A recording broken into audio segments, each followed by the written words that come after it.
Iya, kembali lagi di program persembahan dari Batam Post Entrepreneur School bekerja sama dengan Batam TV, apalagi kalau bukan Kibis, kisah bisnis entrepreneur muda. Kibis,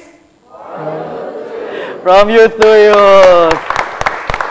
Memang dari anak muda untuk anak muda lagi memang luar biasa kreatif sekali ya. Sekreatif tamu saya yang hari ini yaitu Bang Ricky. Nih, pasti anak-anak muda pada ngiler kalau saya berbicara tentang Bang Ricky yang satu ini ya. Gara-gara kekreatifannya menjadi pembina IKM ini, katanya sempat jalan-jalan sampai ke Jerman, ke Paris. Itu bagaimana sih ceritanya? Ya, jadi saya hanya coba berpikir bagaimana menangani IKM ini dengan pola yang komprehensif. Yang sejauh ini saya pikir itu masih setengah-setengah. Lalu saya bikin konsep dengan adanya satu packaging house, bagaimana kita melayani seluruh potensi IKM itu dari awal sampai akhir. Jangan sampai kepada dia menjadi produk, bahkan sampai kepada dia jadi duit. Nah, bukan hanya jadi produk, tapi jadi duit. Lalu bagaimana ibu-ibu yang dengan berbagai keterbatasannya, dia tinggal memproduksi sesuatu yang berpotensi dan enak saja di dapur, lalu kita evaluasi terus-menerus, lalu dia hanya tinggal terima uang. Itu konsep awalnya. Lalu saya bikin sebuah proposal mini. Lalu saya datangi ke beberapa dirjen di beberapa kementerian, diantaranya Kementerian Perikanan dan Kelautan, Kementerian Perdagangan, Kementerian Perindustrian, Kementerian Pertanian, dan Kementerian Koperasi UKM. Akhirnya di 1 tahun yang lalu, saya diajak studi beberapa hari ke Berlin. Dari Indonesia itu dikirim 9 delegasi dan saya yang paling muda waktu itu. Untuk bisa studi di sana mengenai bagaimana IKM di sana bisa turun-temurun mensejahterakan keluarga mereka. Bagaimana seorang pembuat roti dengan resepi turun-temurunnya bisa membuat roti dengan berbagai inovasi dan stabil seluruh kualitas produknya sampai kepada kemasannya yang sesuai untuk dibawa kemana-mana oleh seluruh konsumennya, dan itu bisa sampai menguliahkan anak, bisa sampai mungkin kalau kita yang muslim naik haji, umroh, dan sebagainya. Dan mimpi itulah yang membuat saya membuat konsep itu dan membuat sebuah rekrutmen dari rekan-rekan packaging yang ada di studio ini agar bareng-bareng kita maju untuk membuat itu menjadi nyata di khususnya Bintan yang walaupun baru 7 kecamatan yang kita rangkul, mudah-mudahan apa yang saya lakukan bisa dilakukan oleh yang lain juga, khususnya generasi muda. Wah, luar biasa sekali ya. Nah, ini berbicara sesuai dengan tema kita kan, memang strategi IKM Bintan nih untuk menuju benar-benar pasaran luar negeri.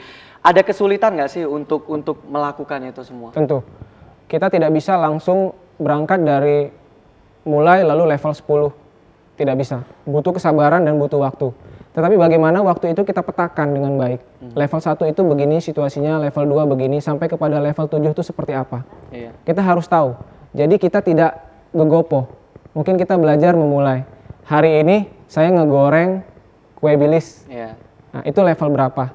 Karena kalau kita sudah tidak tahu level, kita keburu-buru langsung loncat ke level 7 dan akhirnya kita tumbang mulai dari awal lagi. Oke, jadi benar-benar step by step-nya harus sesuai sabar. dengan nomornya ya. Benar, jangan loncat-loncat. Itu. Ya. Nah, rumusan dan strategi itulah yang kita bikin supaya bahasa Jawanya alon-alon asal sukses lah. Gitu. Alon-alon asal kelakon ya. Dan pastinya sekali lagi Aldo ingatkan untuk Anda semua yang berada di rumah, jangan lupa di 462218 Anda dapat bergabung bersama kita untuk bertanya dengan narasumber kita yang luar biasa pada malam hari. Tapi nih Bang, berbicara tentang strateginya, itu strategi seperti apa yang harus dilakukan untuk mengembangkan IKM ini untuk bisa lebih menginternasional bahasa kerennya?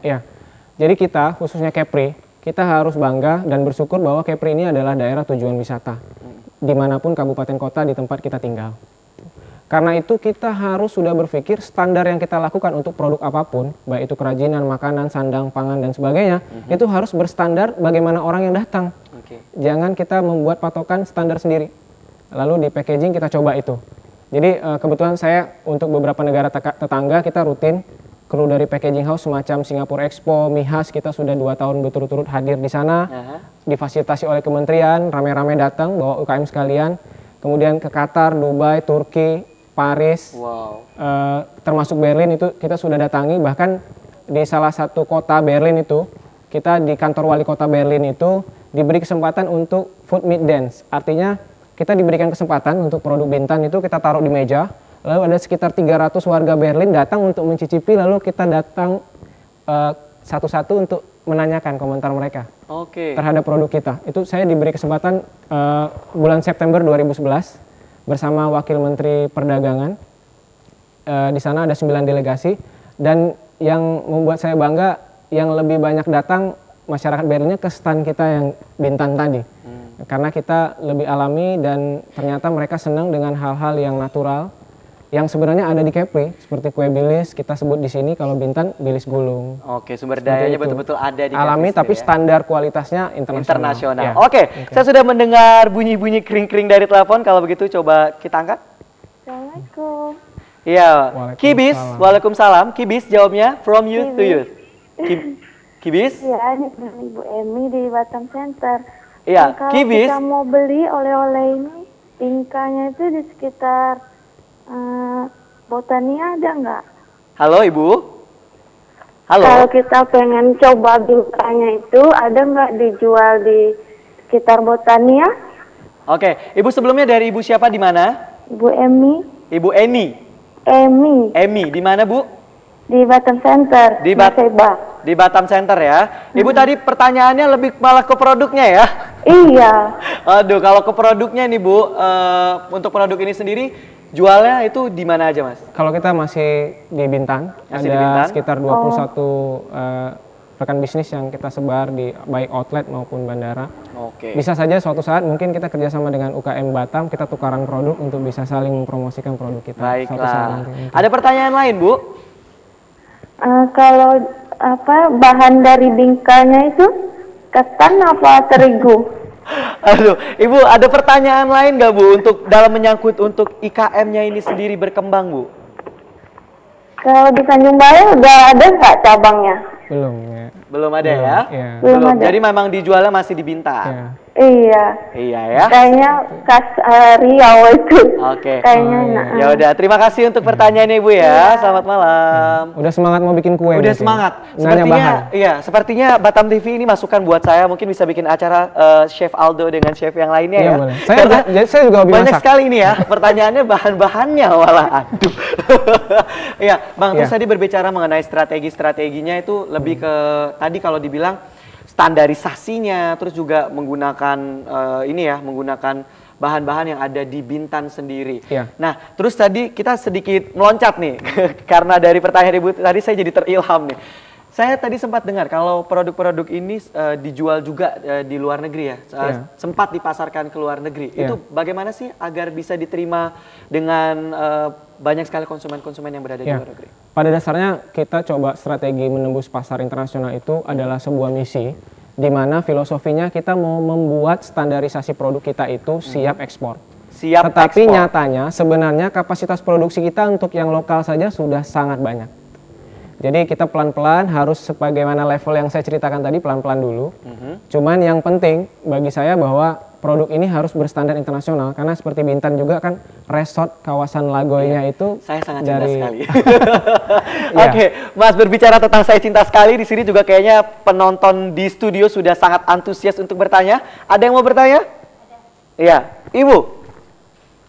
Sebutkan nama dan dari mana? Nama saya Purwani dari Sungai Bedung. Iya, oke. Saya sangat bersyukur sekali malam ini kita berjumpa dengan Kibis. Iya. Acara ini yang mau saya tanyakan ini. Produk saya Dendeng Daun Singkong Rasa Paru. Apa produknya? Dendeng Daun Singkong Rasa Paru. Dendeng Daun Singkong Rasa Paru. Enak. Yang saya tanyakan, bagaimana cara menaikkan level makanan saya ini dari makanan komoditi, makanan yang umum ini menjadi makanan yang berkelas. Wow, oke. Biasanya kan orang bilang, daun singkong nggak mau gitu. Iya, dendeng singkong kan seupai gitu ya. Bagaimana saya bisa menaikkan level ini menjadi makanan yang berkelas? Maaf, pertanyaannya dua. Boleh? Satu lagi? Boleh dong. Oh iya. Yang satu, bagaimana saya bisa berkonsultasi dengan packaging saya itu? Boleh nggak dengan Bapak gitu? Oke. Bagaimana Bang? Dia bilang makanannya dari yang komoditi terus mau dibikin berkelas. Itu gimana? Oke. Kritik dan sarannya.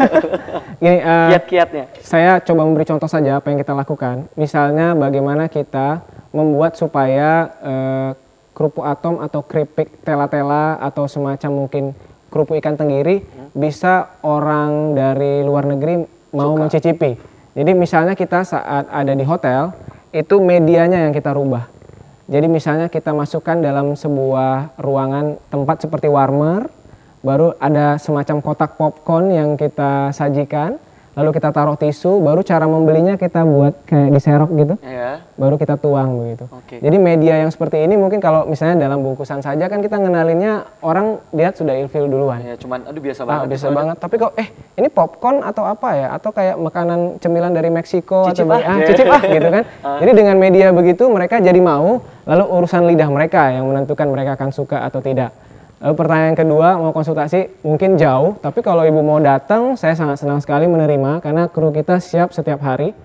Seperti bagaimana jam kantor kita ada untuk bisa berkonsultasi. Ya udah berarti ibu siap-siap ke Kijang ya. Telepon dulu. Baiklah. Aduh, masih banyak lagi cerita-cerita yang akan kita gali dengan Bang Ricky dan tentunya pasti Anda ingin mengetahui kalau misalnya punya produk dan ingin membuatnya menjadi lebih berkelas dan menginternasionalkannya, kira-kira kiatnya seperti apa? Jangan kemana-mana, tetap di Kibis.